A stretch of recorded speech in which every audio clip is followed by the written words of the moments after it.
कैसे हैं दोस्तों आप सब? राधे राधे। तो घर में अक्सर कभी कभी सभी को भूख लगी जाता है। तो आज मेरे घर में भी डिमांड हुआ कि भूख लगा है, भूख लगा है। तो मेरे पास उबला हुआ आलू रखा था, तो मैंने आलू को इस तरह से ग्रेट कर लिया। उसके बाद मैं इसमें डाल देती हूँ स्वाद अनुसार नमक और यहाँ मैगी मसाला। तो आप लोग को भी कभी कभी ये चीज़ का होता होगा ना कि भूख लगा है तो क्या बनाऊँ। तो यहाँ पे साथ में मैंने पेरी पेरी मसाला डाल दिया, इससे टेस्ट बहुत अच्छा आता है। और उसके बाद मैं यहाँ पे चिली फ्लेक्स डाल देती हूँ। उसके बाद यहाँ पे मैं डाली हूँ, कोई भी आपका पिज़्ज़ा हर्ब रखा हो वो डाल दीजिए, और नहीं तो आप इसे स्किप भी कर सकते हैं। तो इसे डाल के मैं यहाँ पे गरम मसाला, गोलकी का पाउडर, यहाँ पे मैं यहाँ डाल दे रही हूँ थोड़ा सा हरा धनिया, और आधा गाजर रखा था वो मैंने डाल दिया है किसके, और यहाँ पे मैं ढेर सारा पनीर डाल दी हूँ। तो इसे हम मिक्स कर लेते हैं। तो ये हमारा बहुत अच्छा अंदर का फिलिंग्स तैयार हो गया है। तो चलिए दोस्तों, इसको साइड हटा लेते हैं। यहाँ पे मैदा लिए है, इसमें नमक डाले है, दो चम्मच इसमें तेल डाले हैं। तो देखिए दोस्तों, ये चम्मच बहुत ज़्यादा गहरा नहीं है, तो मैंने 2 चम्मच तेल डाला है, तो ये नहीं समझ लीजिएगा कि बहुत ज़्यादा डाला है। तो यहाँ पे मैंने इसे अच्छे से मिक्स कर लिया है। उसके बाद पानी दे के सॉफ्ट सा आटा तैयार कर लेंगे।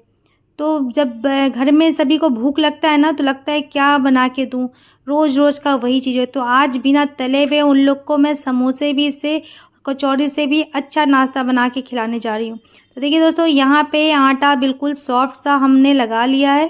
बिल्कुल सॉफ्ट आटा है, क्योंकि इसका हमें रोटी बेलना है। तो इसे हम बराबर भागों में इस तरह से बांट देते हैं। तो ये हमारा बिल्कुल 7 पीसेस में हो गया है डिवाइड। अब हम इसको बेलने से पहले ना एक पेस्ट तैयार कर लेते हैं।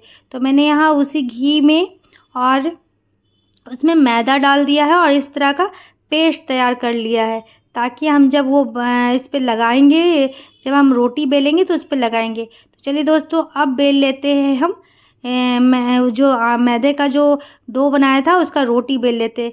आप चाहे तो सूखा आटा लगा सकते हैं, अगर आप ऐसे बेलना चाहे तो ऐसे बेल सकते हैं। तो यहाँ पे मैंने सूखा आटा लगा के फटाफट सा सारा रोटी तैयार कर लिया। तो ये मेरा सारा रोटी तैयार हो गया है दोस्तों। अब हम इसका आगे का प्रोसेस करेंगे। तो यहाँ सारा रोटी बेल के मैंने रख लिया है। अब चलिए दोस्तों, यहाँ पे एक रोटी को हम लेके और वो जो पेस्ट बनाए थे ना, उसके ऊपर ये पेस्ट को लगा देंगे, और लगा के फिर वो चीज़ हम एक रोटी और इस पर डाल देंगे। तो इस तरह पेस्ट को हम चारों तरफ अच्छे से लगा लेते हैं, ताकि अच्छे से चारों तरफ हमारा ये पेस्ट लग जाए रोटी पे। उसके ऊपर मैंने एक और रोटी डाला। इसी चीज़ को हम बार बार रिपीट करेंगे, और जो हमारा 7 रोटी बना है ना, सारे को इस पर लगा देंगे। तो देखिए दोस्तों, यही चीज़ को हम बार बार रिपीट कर रहे हैं। मैंने यहाँ पे घी लगाया है, घी वाला घोल लगाया है, उसके बाद रोटी डाला है। इस तरह से मैंने सारा रोटी तैयार कर लिया। रोटी तैयार करने के बाद यहाँ पे सारा लास्ट में इस तरह से हम इसे फोल्ड कर लेते हैं।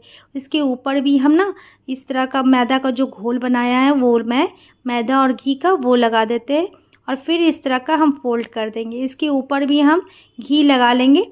वही जो मैंने पेस्ट बनाया है उसे बार बार हमें लगाना है। तो अभी मेरे पास ये अब ख़त्म हो गया, तो मैं सारा इसमें लगा देती हूँ। लगा के हमें स्क्वायर की जैसे स्क्वायर एकदम बेल लेना है बिल्कुल। तो इसी तरह से हम स्क्वायर इसे बेलेंगे। तो इस तरह से हमें बेलना है बिल्कुल दबाते हुए। तो आज हम बनाने जा रहे हैं पैटीज़। तो वो भी हम इसे बेक करेंगे। तो उस बार एक बार मैं इससे भी पहले बना चुकी हूँ, तो वो मैं कढ़ाई में बेक करके दिखाई थी। आज मैं एयर फ्रायर में इसे बेक करूँगी। तो ये मैंने इसे बना लिया है और चारों तरफ से इसके साइड्स काट दिए है। तो इस तरह से साइड्स मेरा बहुत कम निकला, क्योंकि मैं स्क्वायर में बेली हूँ। और ये जो साइड्स कटे हुए हैं उसका मैं नमकीन बना लूँगी। तो इस तरह से मैं इसे बराबर भाग में बांट के और 6 पीसेज में इस तरह डिवाइड कर दी। अब कुछ नहीं है दोस्तों, अब बहुत इजी प्रोसेस है। अब क्या करना है, सभी में मसाला मैं इस तरह से डाल देती हूँ। तो इस तरह से मैंने सभी में इस तरह का जो मसाला मैंने बना के रखा है वो मैं डाल दी हूँ बीचों बीच। अब मैं इसे, आप चाहे तो इसे रेक्टेंगल शेप में भी दे सकते हैं या ट्रायंगुलर शेप में भी दे सकते हैं, आपका मन, आप जैसा चाहे।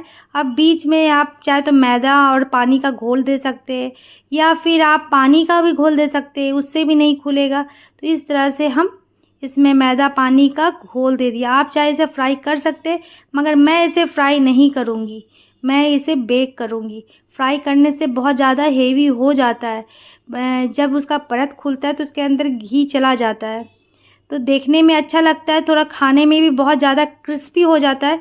पर बेक करूँगी मैं, इसे फ्राई नहीं करूँगी। बेक करने से भी बहुत अच्छा टेस्ट आता है, अंदर का लेयर बिल्कुल क्रिस्पी हो जाता है दोस्तों। और इस तरह मैंने सभी को बंद कर लिया, ऊपर से थोड़ा-सा घी प्रेस कर दिया है ताकि इसका कलर बहुत अच्छा है। तो देखिए दोस्तों, यहाँ पे तैयार है हमारा पैटीज़। अब मैं एयर फ्रायर ले रही हूँ और इसमें इसे अरेंज कर दे रही हूँ। 3-3 करके मैं 2 बार में बनाऊँगी। तो देखिए दोस्तों, यहाँ पे हमारा इसे बेक हो जाएगा। बेक होने के बाद हमारा पैटीज़ बिल्कुल रेडी है। तो चलिए इसे हम गार्निश करते हैं और इसे सर्व करते हैं। तो आपको कैसा लगा दोस्तों ये पैटीज़ का रेसिपी? अगर अच्छा लगा हो तो प्लीज़ लाइक और सब्सक्राइब करिएगा, और मेरा चैनल है यूट्यूब पे, उसे भी जाके सब्सक्राइब कीजिएगा। तो चलिए मैं इसे तोड़ के दिखाती हूँ आपको, कितना क्रिस्पी बना है ये, बिल्कुल समोसा भी। फिर इसके अंदर का लेयर आप देख रहे हैं कितना है, और बिल्कुल ये खस्ता टाइप का, और सारा लेयर एकदम खुला है।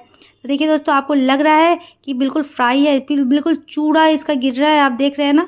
बनाइए, खाइए, मस्त रहिए। Thank you.